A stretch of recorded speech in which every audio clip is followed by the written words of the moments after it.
अस्सलाम वालेकुम स्टूडेंट। आज की वीडियो के अंदर हम दूसरा topic chapter number 24 that is evolution ये इसके एमसीक्यूज़ को डिस्कस करने वाले हैं। अच्छा जी, पहला क्वेश्चन क्या कहता है, which of the following was supporting the theory of special creation. अब भाई साइंटिस्ट के नाम है, इसमें से स्पेशल क्रिएशन को कौन सपोर्ट कर रहा था, यानी आप एवोल्यूशन की जो थ्योरी थी उसके काउंटर में जो थ्योरी आई थी दैट वाज स्पेशल क्रिएशन और वो थी सॉरस की थ्योरी। अच्छा जी, archaeopteryx is connecting link between. Archaeopteryx जो था वो कनेक्टिंग लिंक किसके दरमियान था, रेप्टाइल्स और बर्ड्स के दरमियान था, reptiles and aves. All of the following are homologous organ except. अच्छा जी, होमोलोगस ऑर्गन किसको कहते हैं, फंक्शन जिसका जो है डिफरेंट हो, फंक्शन डिफरेंट हो लेकिन स्ट्रक्चर जो है वो सेम हो। सही है, स्ट्रक्चर सेम हो फंक्शन डिफरेंट हो। तो अब यहाँ पे देखो, wings of bat, wings of bird. अब देखो ये दोनों ही फोर लिम्स हैं, बैट भी कॉर्डेट है, बर्ड भी कॉर्डेट है और ये दोनों इसके फोर लिम्ब है। सही है। अच्छा, इसी के साथ साथ फ्लिपर ऑफ डॉल्फिन ये भी इसके फोर लिम्ब है। ऑल्थो के भाई इन दोनों का फंक्शन भी सेम है बट इंटरनली इनका स्ट्रक्चर जो है वो सेम होता है।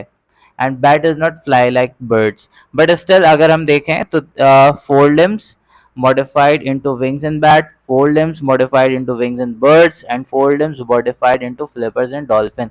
ये सारे वो ऑर्गन्स हैं जिनका फंक्शन जो है वो डिफरेंट है बट इंटरनल स्ट्रक्चर सेम है। स्ट्रक्चर को हम देखते हैं तो यहाँ पे ये सारे होमोलोगस है, ये भी होमोलोगस है। ये वाला विंग्स ऑफ बटरफ्लाई, ऑल्थो ये विंग्स है बट बटरफ्लाई इंसेक्ट है, तो उसका इन तीनों एनिमल से कोई लिंक है नहीं, तो ये इसका सही ऑप्शन होगा। विच ऑफ द, अगला क्वेश्चन है, which of the following are analogous. Analogous में फंक्शन जो है वो सेम होता है, स्ट्रक्चर भले डिफरेंट हो, फंक्शन जो है उसका सेम होता है। अब देखो, विंग्स ऑफ इंसेक्ट्स क्या काम है, फ्लाई करना, विंग्स ऑफ बैट फ्लाई करना, विंग्स ऑफ बर्ड फ्लाई करना, arms of man.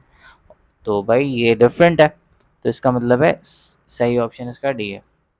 Life originated in water, सही, ये तो वाटर से ऑरिजिनेट हुआ, ये बिल्कुल सिंपल बुक का कॉन्सेप्ट है। Philosophy zoologique was written by, philosophy zoologique लिखा था लेमार्क्स ने।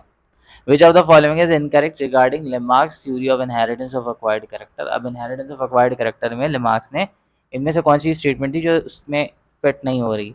Use and disuse of organ inherited, ये तो है, ये तो उसके मेन पॉइंट था। Continuously using some organ result in its further strengthening and obviously Lamarck's ने बोला था कि जब बार बार एक ऑर्गन को यूज करते हो तो वो उसकी स्ट्रेंथ बढ़ जाती है, ये भी सही है। Continuously disuse of organ result in weakening of in offspring, continuously अगर ऑर्गन को डिसयूज करेंगे तो उसकी स्ट्रेंथ कम हो जाएगी। फिर concrete support to the theory through experiment, हाँ ये भाई उसने थ्योरेटिकल बेसिस पे था, हिस्ट्री के बेसिस पे था और अजम्पशन के बेसिस पे उसकी थ्योरी थी, एक्सपेरिमेंटल बेसिस पे उसकी थ्योरी ऐसा नहीं थी। अच्छा जी, आगे बढ़ते हैं। आगे क्या कह रहा है भाई यहाँ पे, the theory on human population which inspired Darwin was. अच्छा, ये डार्विन ह्यूमन पॉपुलेशन पे किसकी थ्योरी थी, वो था मैल्थस, ही वाज इकोनॉमिस्ट, जिसने बोला था कि भाई पॉपुलेशन जो है वो एक्सपोनेंटली बढ़ रही है। सही है, और जबकि रिसोर्सेज जो है वो अर्थमेटिकली बढ़ रहे हैं। एक्सपोनेंटली कोई चीज़ बढ़ रही है तो बहुत तेज़ी से डबल होगी, और अर्थमेटिकली एक जो है ना, 1 से 2 हो गई, 2 से 3 हो गई, 3 से 4 हो गई, इस तरह से बढ़ती है। तो मैल्थस वाज द पर्सन। अच्छा, उसके बाद theory of natural selection was lacking any support from. Natural selection जो कि डार्विन की थ्योरी थी, उसको जेनेटिक्स से कोई सपोर्ट नहीं था, क्योंकि डार्विन का जो एरा था वही ग्रेगर मेंडल का एरा था और उस वक्त जेनेटिक के ऊपर कोई इतना ज़्यादा वर्क हुआ नहीं था। तो ये बिल्कुल किताब की लाइन में भी लिखा है, तो जेनेटिक्स इसका सही ऑप्शन है। Which of the following can not be disruptive force for Hardy and Weinberg. ये रैंडम मीटिंग, इसका ये सारे डिस्ट्रप्टिव फोर्स हैं जो हार्डी एंड वेनबर्ग की थ्योरी को जो है डिनाई करते हैं कि उसके ऊपर इफेक्ट डालते हैं। Random meeting is the theory.